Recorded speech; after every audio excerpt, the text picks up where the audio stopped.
In the early 1960s, American soldiers began arriving at a quiet military facility in Maryland. Most of them believed they had volunteered for something simple: medical research, routine testing, nothing dangerous.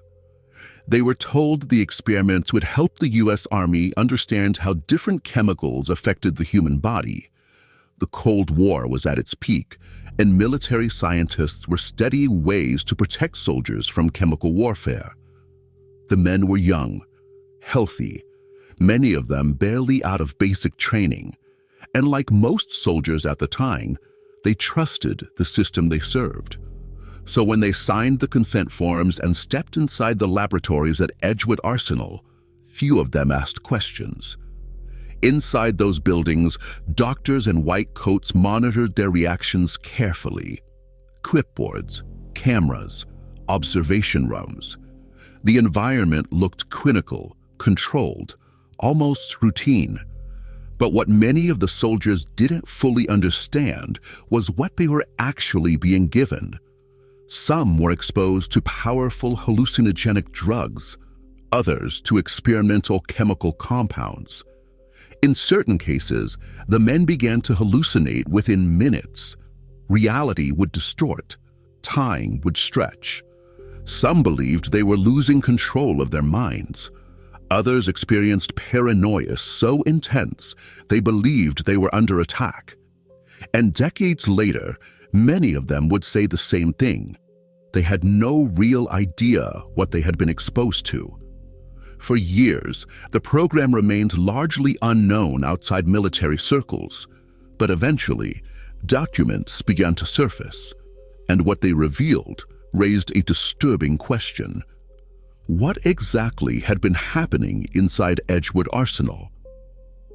Edgewood Arsenal sits on the edge of the Chesapeake Bay in Maryland. For much of the 20th century, it served as one of the United States military's primary research centers for chemical weapons and defensive technologies. During the Cold War, the fear of chemical warfare was very real. The Soviet Union had its own chemical programs. Intelligence reports suggested that both sides were exploring new ways to incapacitate enemy forces without necessarily resorting to nuclear weapons. And within that context, American military scientists began exploring a wide range of experimental compounds. Some were designed to simulate battlefield exposure. Others were intended to test whether certain chemicals could temporarily disable an enemy army. The idea, at least on paper, was strategic. If a chemical agent could disorient enemy troops without killing them, it might change the nature of warfare. But before such compounds could ever be used in real conflict, they had to be tested, and that meant finding human subjects. Between the mid-1950s and the early 1970s, thousands of soldiers volunteered to participate in experiments at Edgewood Arsenal. Many were told they would be helping their country by contributing to defensive research. In exchange, they received small incentives, a few extra days off, light-duty assignments, sometimes a modest financial bonus. For young enlisted soldiers, that was often enough. What they encountered inside the facility varied widely. Some experiments involved protective gear and simulated chemical exposure. Others involved controlled doses of experimental substances. In some cases, the compounds tested were similar to drugs already being studied elsewhere during the Cold War. One of them was LSD. At the time, LSD had attracted significant attention from both scientists and intelligence agencies. The drug could dramatically alter perception. It could induce hallucinations. It could disrupt cognitive processes in ways researchers still barely understood. Military planners wondered if substances like LSD might one day be used to disrupt enemy forces. But before understanding those effects, they needed data, and the soldiers at Edgewood Arsenal became part of that process. The men would be brought into controlled rooms. Sometimes they would ingest a capsule. Other times they would inhale a vapor. Medical staff would observe heart rate, motor function, psychological reactions. Everything was recorded. And while some soldiers experienced only mild symptoms, others reported far more intense reactions: hallucinations, disorientation, extreme anxiety. In certain cases, the effects lasted far longer than expected. But even then, the full scope of the program remained classified. Outside the facility, very few people knew what was happening, and that secrecy would continue for years. Inside the laboratories at Edgewood Arsenal, researchers were studying far more than LSD. The program expanded into a wide array of chemical compounds. Some were intended to incapacitate. Others were meant to test how soldiers might respond to nerve agents.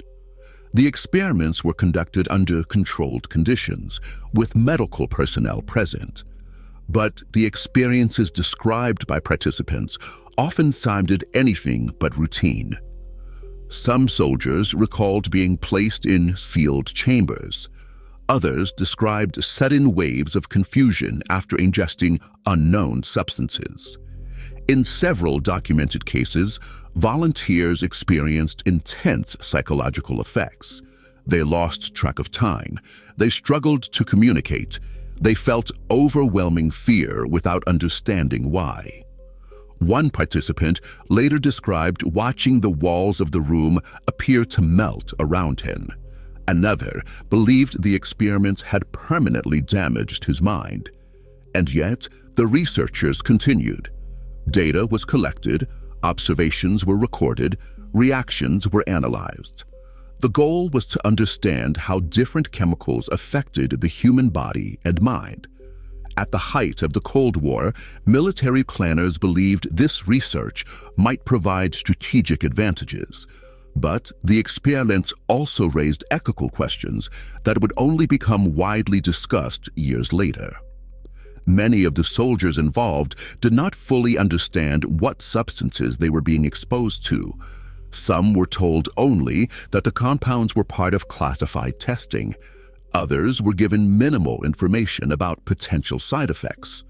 And while participation was technically voluntary, the power dynamics within the military made refusal difficult. Young soldiers rarely challenged orders or authority, especially when those orders came from medical officers and commanding staff. Over time, the number of experiments grew. Hundreds of chemical compounds were tested in some form. Some programs ended quickly, others continued for years. But by the early 1970s, public attitudes toward government secrecy had begun to shift. The Vietnam War had eroded trust. The Watergate scandal exposed abuses of power, and across the United States, journalists and investigators began asking new questions about classified programs, questions that would eventually reach Edgewood Arsenal. For years, the experiments conducted at Edgewood Arsenal remained largely hidden from public scrutiny. Most of the documents were classified. The participants returned to normal military service, and the facility continued operating. But during the 1970s, a series of investigations began examining secret government programs connected to the Cold War. Congressional committees started reviewing intelligence and military activities that had previously been shielded by secrecy. During those investigations, references to human experimentation began appearing in official records. Programs involving chemical agents, drug testing, psychological research, and gradually, details about Edgewood Arsenal started to emerge. Reports suggested that thousands of soldiers had participated in chemical exposure experiments over nearly 2 decades. Some of the compounds tested were relatively mild. Others were far more potent. LSD, incapacitating agents, even small amounts of nerve agents used under controlled conditions. The revelations sparked intense debate. Supporters of the program argued that the research had been necessary. The Cold War was an era defined by existential threats. Understanding chemical warfare, they argued, was critical to national defense. But critics saw something else. young soldiers who had volunteered for research without fully understanding the risks, experiments conducted in secrecy, and long-term effects that were not always carefully tracked. In the years that followed, some former participants began speaking publicly about their experiences. Several claimed the experiments had caused lasting psychological or physical harm. Others said they had never been properly informed about what they were given. The U.S. government eventually acknowledged the existence of the program, but many details remained unclear, and even today, the full scope of the experiments is still debated. Today, Edgewood Arsenal is no longer the center of the kinds of experiments that once took place there. The Cold War has ended. Many of the chemical research programs associated with that era had been shut down or restructured. But the history of those experiments remains an unsettling reminder of how far governments were willing to go in pursuit of strategic advantage. Thousands of soldiers walked into those laboratories believing they were participating in routine research. Some left with stories that sounded almost unbelievable: hallucinations, disorientation, experiments they barely understood. And while many details have been revealed over the years, other questions remain unanswered. How much did the participants truly know about the risks? How many long-time effects were never documented? And how many similar programs existed during the Cold War that have never been fully disclosed? Because Edgewood Arsenal was not the only place where secret research was conducted. Across the United States, intelligence agencies and military laboratories were exploring new ways to understand the human mind, the human body, and the limits of both. Programs like MK-Ultra, Operation Midnight Climax, Project Artichoke, each one revealing a small piece of a much larger picture. A period in history when secrecy, fear, and scientific ambition collided in ways that still raise difficult questions today. And the deeper researchers look into those classified programs, the more it becomes clear that many chapters of that history remain unfinished, because some of the files were destroyed, some were never released, and some of the people who participated in those experiments are still trying to understand exactly what happened to them. Which leaves one final question. If this is what we know about the experiments conducted during the Cold War, what else might still remain hidden?